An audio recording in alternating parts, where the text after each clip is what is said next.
Hey, welcome back to Good News, Bad News, the best and only Christian Libertarian News Roundtable on the internet. So, welcome to this episode. We are not joined by our usual host, Doug Stewart. I'm Norman Horn and will be hosting tonight. With me today, we have the inimitable Matthew Bellis. Thanks, Matt, for being here. And Kerry, as usual, as well. Thanks for being here, Kerry. And we're joined by our very good friend, Admund Aaron. Who dat? So Aaron is our newcomer to the show, but he is not a newcomer to LCI. He is often found perusing and abusing our LCI Facebook page. And but we're so happy to have him here. Aaron, welcome to the show for the first time. Well, thank you very much for having me here. Awesome. And we wanted to especially bring you on board because this is a great time to talk about a really amazing occurrence in the realm of Bitcoin. And cryptocurrency. Something really crazy happened over the last couple of weeks. Aaron, tell us all about what happened in El Salvador. Let's get into that. Okay, so it did happen that a country with a flag and everything. Not just a concept. We actually went to verify it. They have a UN embassy and all that kind of stuff. They have an army. They have everything you ever ask for a country. They have it. Okay. Now, long story short, the president of El Salvador, Bukele, actually made it compulsory, not legal tender, but legal compulsion to accept Bitcoin, which is something that is completely outside of the ordinary. Everyone was super happy, and obviously when we didn't know the details, it was like, that's great. The government of El Salvador is going to accept Bitcoin. Is going to get a lot more. Is going to get a lot more publicity, marketing. This is awesome. The problem is that we were not looking into the details. Yeah, you know how it is, right? We thought it was going to be like some governments have done, that it was just okay. You know what? Sometimes we want to hold some Bitcoin as we accept it as taxes. We're going to keep it on. We're going to keep it on reserve. And we'll kind of deal with the volatility. That's not a problem, but actually it's great for the Bitcoin community, right? The problem is that they passed a law that was very straightforward, very simple, and they put one article, Article 7, that says you have to accept in every single transaction Bitcoin by law or face whatever consequence they have in mind. And that is completely outside of the ordinary. Legal tender laws historically were just, if there's a debt, you can use such and such assets to clear it. That's fine. I mean, Hayek used to say that there were many times totally pointless, but they were more ceremonial than anything. So not a problem in general. Legal tender laws are not as bad as we tend to think they are. This law is completely different, because it actually forces people to accept Bitcoin against their will, which means people that don't know anything about Bitcoin, they have to find a way to accept. And then from that Article 7, they had to create like 6 different articles to try to deal with all of the probable consequences and problems that could have. If they would have just ignored Article 7, the law would have been like super short and to the point, and it would have been a great step for Bitcoin. But they added this, and then from there, you cannot imagine the amount of problems that everyone started going, okay, now that we have to, who's going to be, are you going to ask a lady that has never, someone selling pupusas? That's why the word pupusas is super important these days. Figure out, are you gonna force her to accept Bitcoin even if she doesn't have the electronics? It's no. People that don't have the electronics are not going to be forced to accept it. Okay, that's fine. Let's say that's 70% of the population. But the problem then you go, no. 70% of the population does not have banks, but they do have cell phones. If you have cell phones, you have to accept it. Okay, but does the cell phone has it? It just created this incredible permutation of problems. You know how great governments are about creating problems out of nowhere?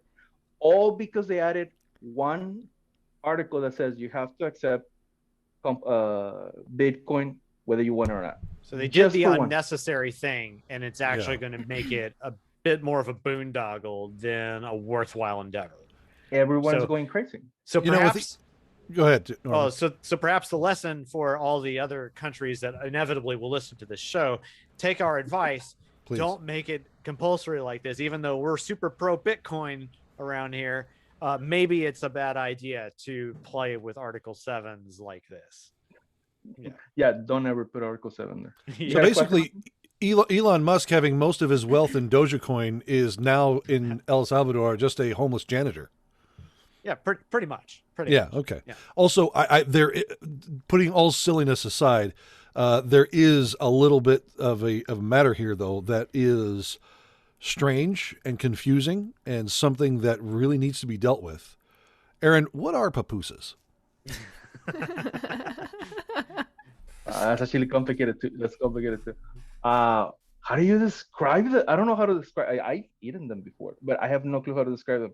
Okay, imagine something like a taco that is completely closed and it has meat inside, and it's kind of like squeeze like that. So imagine a taco sandwich. Yeah, but it has to be closed. It is completely closed, and then they fry it. So not an open face. Is it like a meat quesadilla? Is it completely closed? You cannot open it, like. Yeah, quesadilla. Yeah, they're kind of like fried and sealed. Exactly, they're sealed. There you go. Yeah. They're completely sealed. They have the meat and the cheese, everything in the inside. All of us Texans understand this. It's so only like it's only your Northerners like Matt Bellis that don't understand this sort of thing. I like Tex-Mex. Yeah, well, hey, just for the record, I am not from Texas. I run to the border. We know that. I have a Taco Bell. Kerry, you're a New Mexican Syrian. That's right. That. So, yes. So the moral of the story is, though, if you really want a pupusa now, buy it with Bitcoin. So yeah, you literally can buy. You can literally do that now. Well, it's gonna come in it should be about 80 days to come, 70 days to come. So it was a very interesting experiment. It's because now this is where the libertarians should learn, and it has an amazing story behind it. It's just that Article 7 literally just messed up the whole thing. Mm-hmm. The Bitcoin community actually help a community inside of El Salvador to adopt Bitcoin. It's a very tourist area. That's why El Sonte. In that area, a Bitcoin charity actually help out that community to adopt Bitcoin on a daily basis. And many of them use it on a daily basis. Another portion doesn't use it on a daily basis. They introduce Bitcoin by asking teens to do something for the community. Therefore, the charity gives them, I'm going to make up something, let's say $40 a week $40 a week in Bitcoin in their phones for their family. And then that community, since it's very touristic, when tourists come along and they don't have any cash, they know they can send Bitcoin to their local restaurants, to their local teams that help them out. It's great. We thought that all it was going to happen was they were going to take that program and then expand it little by little to all of El Salvador. And it's doable because it's only 5 million people. I mean, you're talking about, what is it, like a city in the United States? It's like less people than New York City. Yeah. San Antonio, maybe that will be the size. Houston, not even Houston, something like that. Austin, I don't know how big. I never checked. Not 5 million. Yeah, okay. Maybe Houston. Yeah, Houston. There you consider tier 1. Yeah. Bigger than Albuquerque. So it was perfectly doable, and everybody thought it was. We were all having a party. I mean, it was amazing. And then it was like, because now another issue that came out that you guys are probably gonna read later on. In order to try to mitigate the problems for people that could accept Bitcoin, so they were forced to accept it, but didn't want to, the government was going to provide $150 million a year for that transaction so that people that didn't want to be bothered with Bitcoin wouldn't have to be bothered. But guess what? That's tax money on the line. Where's it going to come from? That was the issue with, okay, you solved the problem. And they were saying, yeah, we're good. I mean, they created that they created that kind of fund inside of one of the development banks in El Salvador. But the problem is that money is going to come from somewhere. And then they were saying, okay, what they really want to do is just swap those $150 million. They want to swap them into Bitcoins, and then the government will take care of it. Yes, but what if they run out really quickly? Because you never know when and at how often are those $150 are going to run out. and what's going to happen. And then everybody was just freaking out. There's going to be people dumping their Bitcoin in Salvador, taking dollars out, but the dollars are actually their local currency, which is the one that is already very liquid in the inside. He just created all these kinds of problems for just one article, Article 7. Wow. So I tell you what, this is why people need to really listen to our show, because you're learning all kinds of things from this show. You're learning about Bitcoin charities. That's something I didn't know about. Pupusas, and the fact that El Salvador is a country. There is such a thing as El Salvador. Yeah, that's amazing. It is. No, it is a great place, and I have through church we have a lot of contacts there, so it was actually very easy to try to find out how things were. I actually use the app that they're gonna use. It's actually very friendly, but it's kind of like it's gonna be used by compulsion. So that's kind of like the weird thing about it. That okay, the app is functional, but you know, it is kind of weird. Now, so what are you in for? I downloaded the wrong app. Yeah. I sent it to the wrong to the wrong app. So there you go. And then do you guys want to listen more a little more about crypto? Are you guys we do have to move on. Well, that's what I was saying. Yeah. Well, I think because there's more. There's plenty more, and we do talk about crypto a lot, and you can take a look at our prior episodes, of course, for more information. And then, we got plenty of, encourage you to listen to our podcast as well, where we recently had, for instance, one of our friends to come on and talk about his book, Thank God for Bitcoin. There's a lot of other stuff that we talk about on crypto. We're pretty excited about cryptocurrency here. And of course, because of the fact that sound money is a big deal for a free society. So if you want to learn more, we encourage you to check that out. But I do think we want to also address a few more topics for this evening. And so, Kerry, I know that you had something you wanted to bring forward to us about something with the Electronic Freedom Foundation. Tell us what's going on. Yeah, so more technology. There's an article, which Matthew's going to be kind enough to bring up for me, called, there it is, Fighting Disciplinary Technologies. So basically what this is about is they're calling out a lot of these applications that are intended for, time tracking and productivity and that sort of thing. It's called, the nickname they have there is bossware, but it's also used in schools to keep track of kids, or, your parental control apps, home monitoring systems and so forth. Stalkerware? What? Stalkerware, yeah. So that's not just a line of pants that people with strange tattoos wear? Or? I guess not. Okay. But yeah, so one of the things that they're pointing out is that these applications, even though they're advertised as being, promoting productivity, and they may very well be. I mean, I use a little application myself to track my time from now, when I'm doing my work. But that stuff can be used as surveillance by employers, by schools, and, not to mention that the people who are actually providing the technology are able to get access to that information. And so they say here, disciplinary technologies are often marketed for benign purposes, monitoring performance, confirming compliance with policy and expectations, or ensuring safety. But in practice, these technologies are non-consensual violations of a subject's autonomy and privacy, usually with only a vague connection to their stated goals, with no evidence they could ever actually achieve them. Yep, scroll down. Right, stop. Somewhere in here. Yes, that one right there. So anyways, this isn't just, this isn't just a problem for employers. It's a problem for schools. It's a problem for, parents who want to reasonably keep an eye on their kids and not let them go, onto dangerous places on the internet and things like that.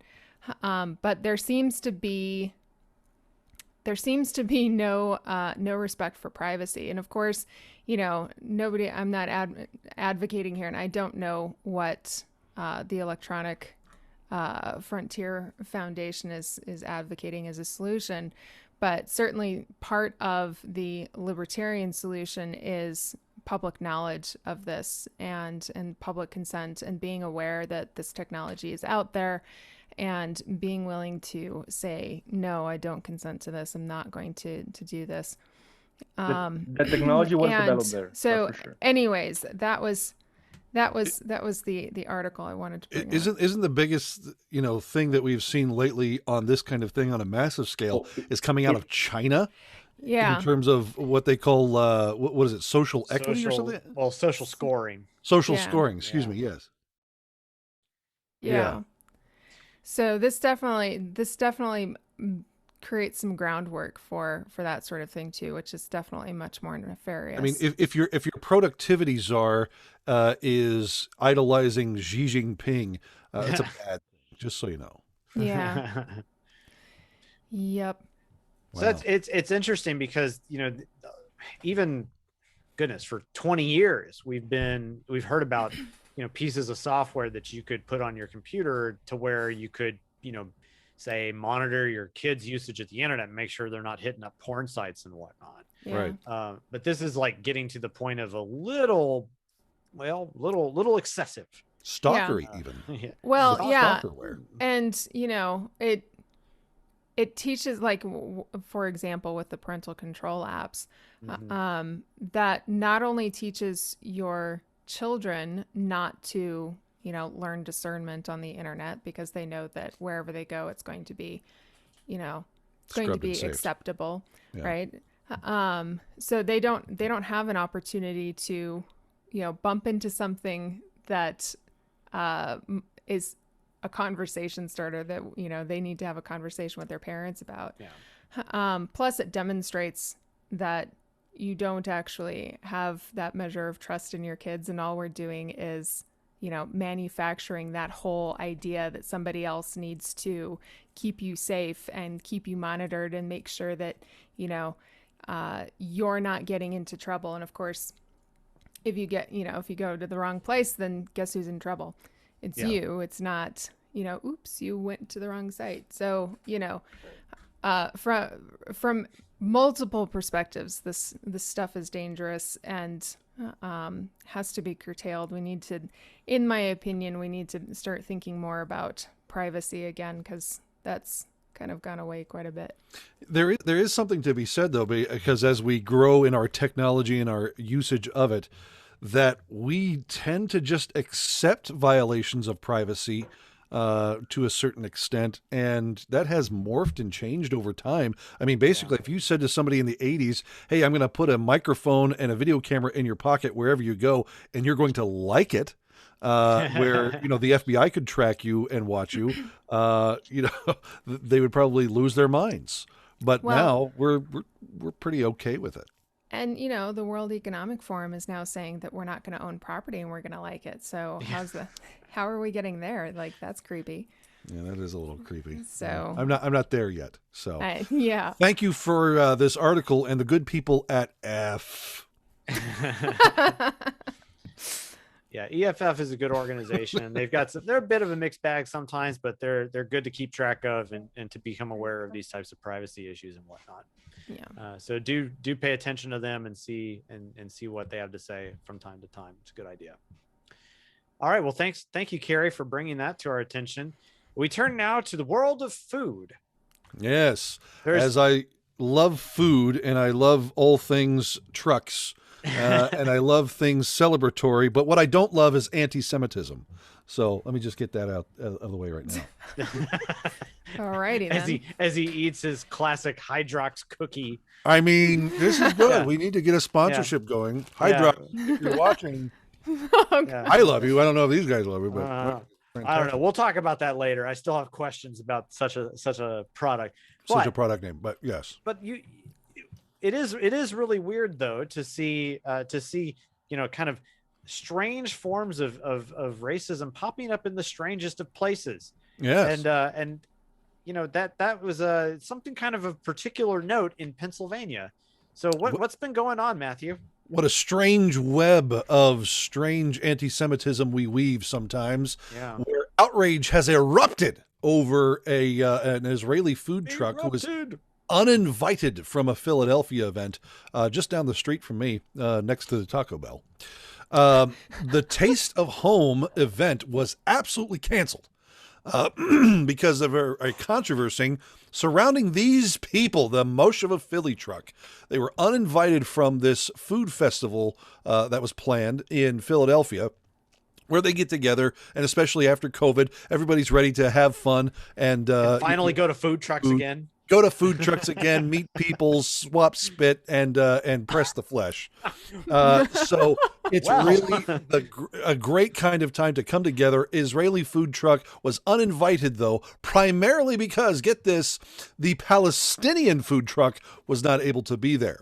The people there who organized the event, they always want to make sure that they have both groups recognized. The Palestinian proper representation, Palestinian food truck and the Israeli food truck need to be there at the same time. One was not able to be there, so they uninvited the Israeli food truck. But things erupted. People called for. Wasn't it because of in part though, because they were concerned about protests as well, as because they weren't going to both be present? That was the initial idea, that there was going to be these massive protests because the Israeli truck was there, but not the Palestinian truck. And so we're going to burn down all the trucks because it's Philly. They do that. So, you know, they wanted to make sure that the event was safe, so they disinvited the Israeli truck. But then cries of anti-Semitism came out, and people were upset. And so the event just said, meh, we're not going to do it now. If you're not going to be happy with this, we're not going to do it. And so they just canceled the whole thing. Canceled the whole thing. So state representatives came out, the mayor came out, everybody came out saying, how could you do this? I will say this, the people probably with the most class through this whole thing has been Moshe Philly and their food truck. They're like, yeah, it was kind of a bad move, but we'll get together and see what we can make out of this thing. So the Tastes of Home is the new demilitarized zone? The demilitarized zone between Moshe Philly and the Palestinian truck. Minutes? Although we have no word yet of how the German food truck feels about this. Wait. That's a horrible joke. I understand. But you know what's funny too is that what about the Polish one? Almost that's why I was guaranteed they were taking over. Had the Israeli food truck been literally right next to the Palestinian food truck, they would have been cool with each other. Because I'm sure that's because these people know how to live at peace with each other. It's not a matter of 30 minutes max per episode. Every food truck, violence eruption here, because these guys are just trying to do commerce. It's kind of an interesting sort of case of, maybe if we just you were talking about international conflict in a food festival. Just imagine what a topic you have. Conflict together. Color and background doesn't matter unless it's green and you're able to swap fun things for it. By the way, I just want to make sure everybody recognizes that if I'm going to go out to a food truck festival, I'm only eating from the truck that looks like this one. Yeah. Okay. This is amazing food truck. But it's not a papusa. Yeah. I mean, I am kind of fat, so. You're looking good there, man. You're looking good there, despite the Hydrox cookies. I'll have another one, thank you. But it is worthy just to kind of note, and especially as we go out to bring in this, the great libertarian principle that when goods and services don't cross country borders, armies eventually do, and that often peace is maintained through just economic contact with each other. And so whether we're talking about Israel and Palestine, which is sort of a conflict that never needed to occur, or we're talking about relationships between taco buyers in Texas and taco producers in Mexico or something, or papusa makers in El Salvador. We're with you, El Salvador. Yeah. Bring the papusas. We're all about it, but it's important to remember that peace is maintained through these sorts of things. So with that, I think we want to go ahead and conclude. Thank you for being here for another episode of Good News, Bad News, and we hope that we will see you next time.